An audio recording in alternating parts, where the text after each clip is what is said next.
On the eve of November the 17th, the 998th day of Russia's full-scale war in Ukraine, the New York Times posted that the White House has given the green light to Ukraine to strike deep into Russian territory. But what does this mean? Let's have a look. Firstly, let's clear up any misconceptions, which are many in the West are calling this a green light for long-range strikes. But that's not quite accurate. The missiles involved, the ATACMS, are short-range tactical missiles, not long-range.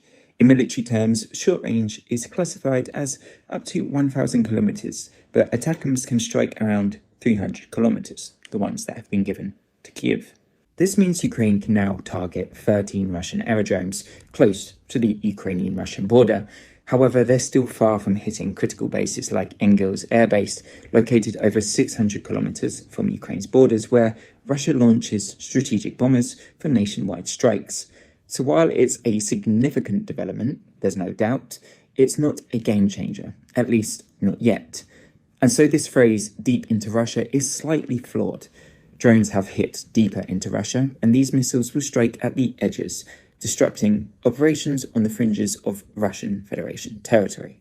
So why did Biden approve of this now? It's likely part of his escalation management strategy.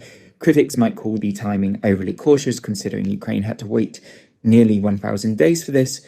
But as political commentator Vlad Plexer put it, to suggest Biden is fanning the flames of global war is a deeply flawed analysis. His Ukraine policy prioritizes nuclear concerns first, second, and third.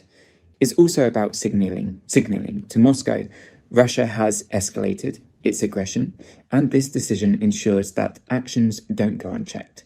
However, the strikes are likely limited to the Kursk region, making this more of a symbolic gesture than a strategic shift. Would this have been more impactful months ago? Absolutely. Back then, Russian military assets were closer to the front lines.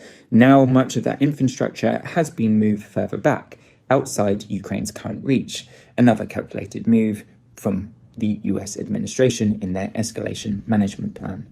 And then there's the Kremlin's response. Yesterday, Russia amended, finally, its nuclear doctrine, a move suspiciously timed with the announcement of the so-called green light. It's their first step in a theatrical response aimed at reinforcing Putin's image of strength and his infamous red lines. Russian propaganda's response has been predictable. Russian state media wasted no time framing this as the dawn of World War III, even evoking the movie Don't Look Up to claim Biden is ignoring a looming catastrophe, that is, the Russian retaliation. Kremlin propagandists like Sergei Markov are borrowing plot lines straight out of House of Cards from Netflix.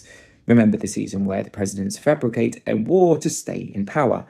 Markov claims Biden is doing exactly that, provoking Russia to escalate, pushing NATO into conflict, and using the chaos to impose martial law and block Trump from returning to power, keeping the Democrats in power.